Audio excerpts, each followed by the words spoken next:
A nossa exposição de hoje tem como tema a Revolução Cubana.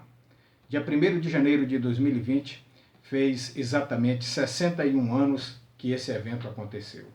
Cuba tem sido um exemplo de resistência para toda a América Latina.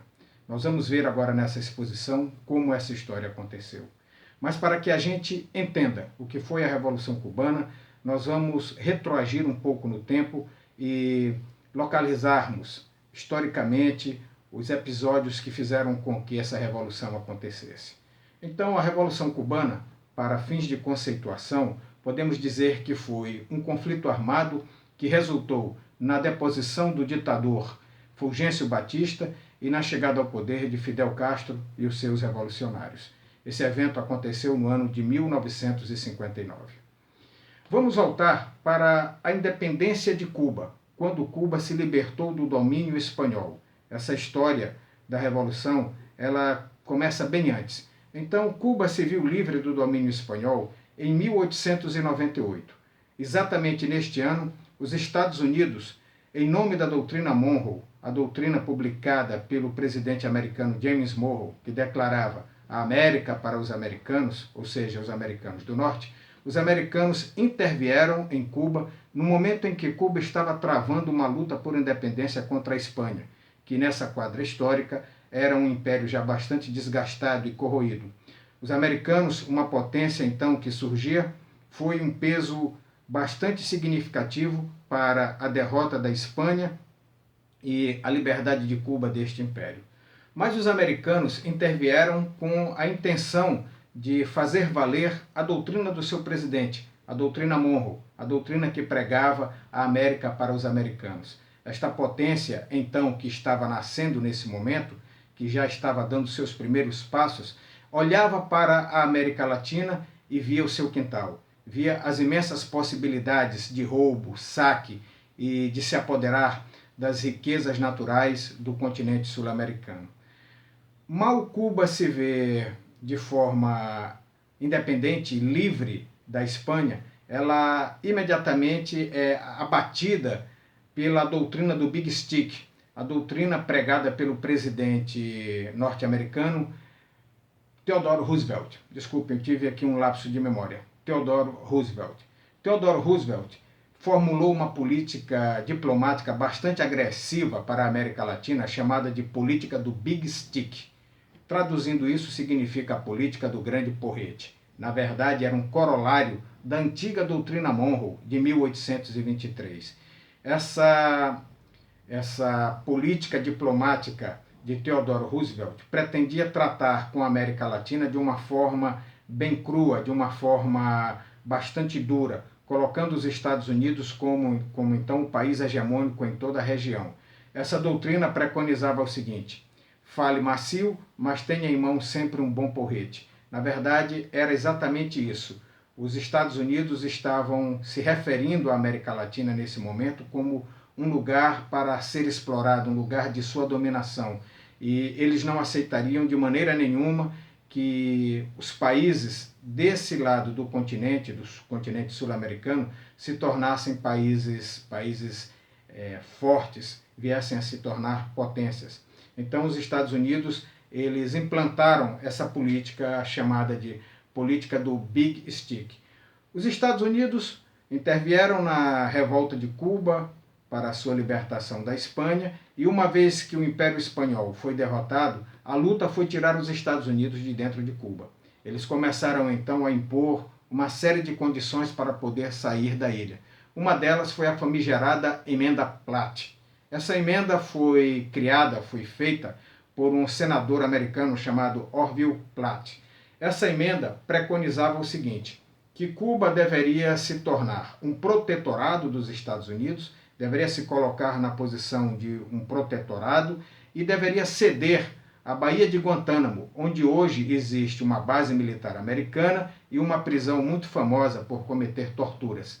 Então, essa emenda Platt, essa famigerada emenda Platt, colocou Cuba como um protetorado dos Estados Unidos. E aí os Estados Unidos começaram, então, a impor a Cuba uma série de políticas que viessem ali favorecer Logicamente que os Estados Unidos apoiavam a chegada ao poder de toda pessoa que estivesse alinhada ali à sua política externa. Ou seja, ditadores cruéis, políticos vigaristas, bandidos dispostos a vender a sua pátria, entreguistas. Então, os Estados Unidos apoiavam esse tipo de gente para comandar Cuba. E, enquanto isso, as conexões desse governo corrupto de Cuba com o crime organizado americano, sob as bênçãos do grande império norte-americano, sob as bênçãos desse país, o Cuba acabou se tornando uma espécie de prostíbulo dos americanos.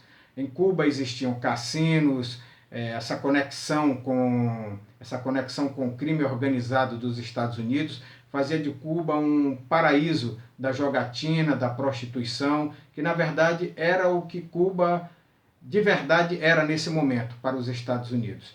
Sem falar também que nesse momento os grandes empreendimentos de Cuba eram de posse de cidadãos americanos, como por exemplo usinas, refinarias de açúcar, grandes extensões de terra que eram usadas para plantação, para criação de gado. Então ali nós tínhamos empresários norte-americanos praticamente dominando Cuba, todo o seu negócio.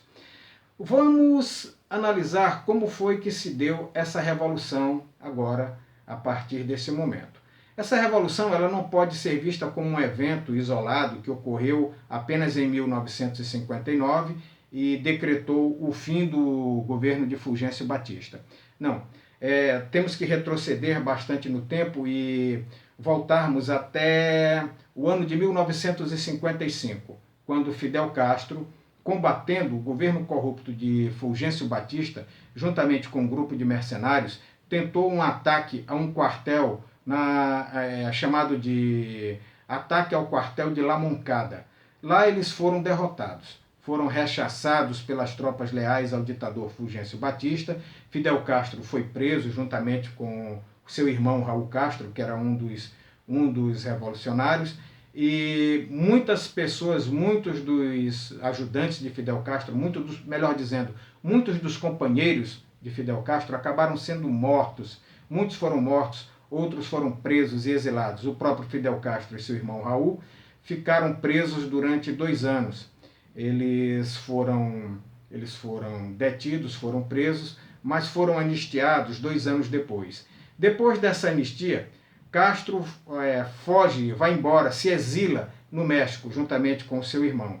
Então lá, Fidel Castro, juntamente com outros revolucionários exilados, que participaram dessa ação ao quartel de La Moncada, e outras pessoas, outros revolucionários que ele conheceu no México, ele então traça um plano de retornar a Cuba e dessa vez fazer a revolução, não errar aonde errou e derrubar o governo corrupto do ditador Fulgêncio Batista, que era um boneco, um marionete dos Estados Unidos. É importante nós lembrarmos que Cuba é um exemplo de resistência na América Latina. Cuba está a apenas 145 quilômetros de uma superpotência bastante agressiva e que tem o seu olhar voltado aqui para a América Latina e que não permite de forma nenhuma que nenhum país aqui da América Latina se sobressaia. Então, em 1956, Fidel Castro, juntamente com um grupo de revolucionários, eles saem do México em uma embarcação, em um barco chamado Grama, com a intenção de invadir Cuba. Só que lá eles são repelidos pelo exército, pelas forças leais ao ditador Fulgêncio Batista. Muitos são mortos. O grupo de Fidel Castro é desbaratado. Os que conseguiram escapar se embrenharam na mata e se esconderam em um local montanhoso chamado Sierra Maestra, de difícil acesso. Muita vegetação, um conjunto de serras muito altas. Então, esses guerrilheiros, esses revolucionários, se esconderam nesse local. A partir dali, eles começaram a organizar a sua revolução novamente, como eles deveriam agir, e eles começaram então a agir militarmente, uma vez reagrupados, uma vez reorganizados e com o apoio da população, começaram aos poucos a reagir e a enfrentar as forças que eram leais ao ditador Fulgêncio Batista. Em 1959, Fulgêncio Batista foge para a República Dominicana.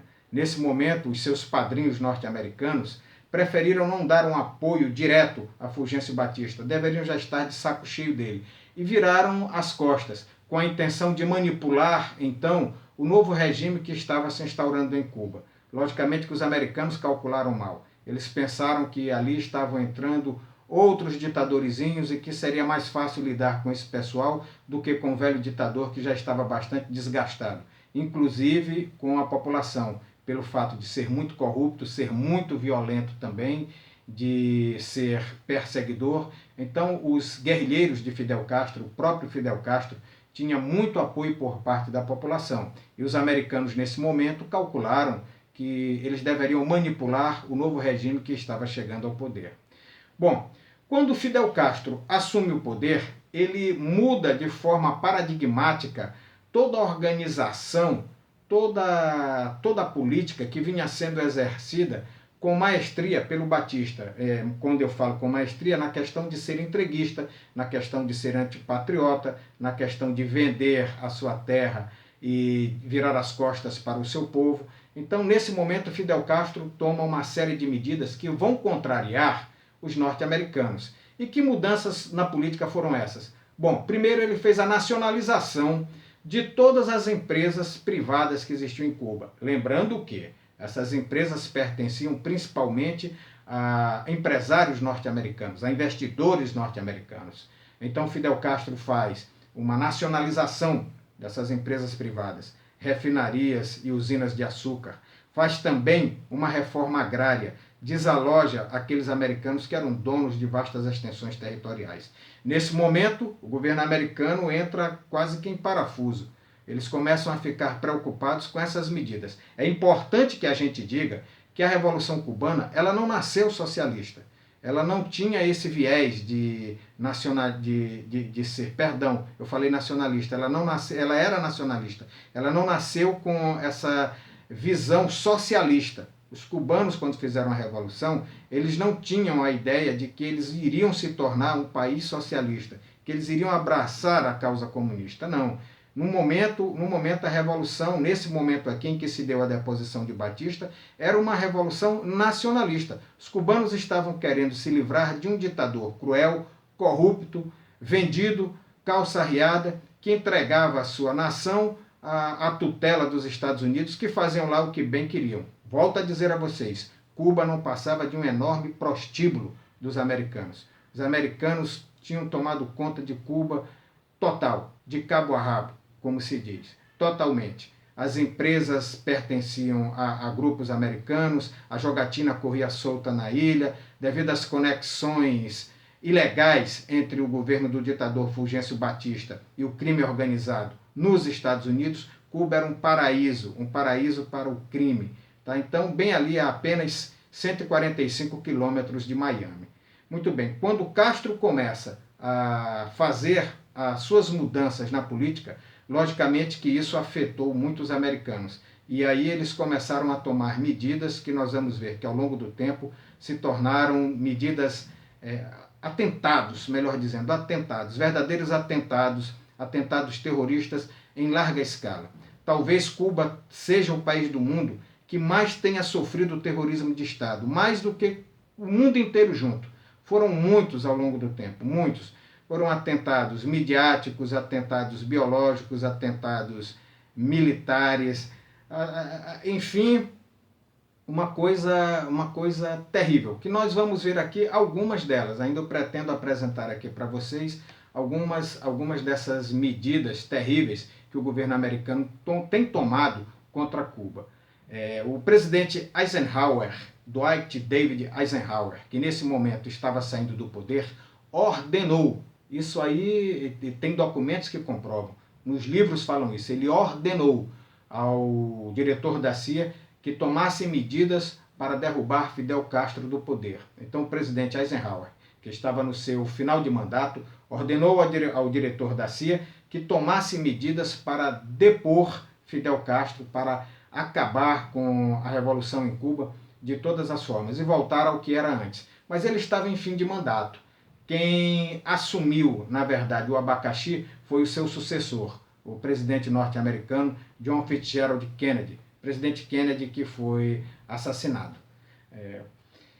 Minha gente, eu vou falar para vocês algumas dessas sabotagens, alguns desses atentados que eu falei aqui para vocês, que são facilmente acessíveis. Você pode fazer uma pesquisa, pode procurar na internet pelos nomes que eu vou dar aqui, você vai encontrar muitas coisas. Uma dessas sabotagens que o governo americano fez contra Cuba foi a sabotagem do vapor francês chamado de La Cobre. Esse vapor estava carregado de granadas e armamentos, era um vapor francês. Ele estava aportado no porto de Havana. E houve uma explosão muito grande em que 100 pessoas perderam a vida e mais de 400 pessoas ficaram feridas. Fidel Castro sempre acusou os Estados Unidos de terem feito uma sabotagem ali. Outra foi ordenada pelo presidente John Kennedy, aquele que assumiu a presidência dos Estados Unidos após a saída do presidente Eisenhower, que foi a invasão mercenária na Baía dos Porcos. Essa invasão foi toda organizada pela CIA, a Central de Inteligência Americana, um verdadeiro ninho de terrorismo. Eles organizaram dissidentes cubanos, treinaram, armaram e facultaram a invasão dessas pessoas a Cuba. Só que Cuba, nesse momento, tinha um grande aliado, que era a União Soviética. Os satélites soviéticos, o serviço de espionagem soviético, abasteceram Cuba dessas informações e os americanos tiveram uma derrota militar fragorosa nessa tentativa de invadir Cuba com mercenários treinados pela CIA. Eles foram derrotados, mas ficaram as sequelas em Cuba. Esse atentado deixou 176 cubanos mortos e mais de 300 cubanos feridos. Outra foi a introdução da epidemia de dengue hemorrágica em 1981 em Cuba. Essa também foi uma coisa terrível, que causou 158 mortes, sendo que 101 dessas mortes eram de crianças. Também já é facilmente comprovado isso, houve mais de 600 tentativas da CIA para matar o presidente Fidel Castro. Dentre esses eventos que eu falei para vocês, tem um que é emblemático e que marcou terrivelmente a história das agressões dos Estados Unidos contra Cuba. Em 1976, um avião da Cubana Aviación, saindo de Barbados, se dirigindo para Havana, explodiu em pleno ar. E os 76 ocupantes, as 76 pessoas que estavam a bordo morreram, não escapou ninguém.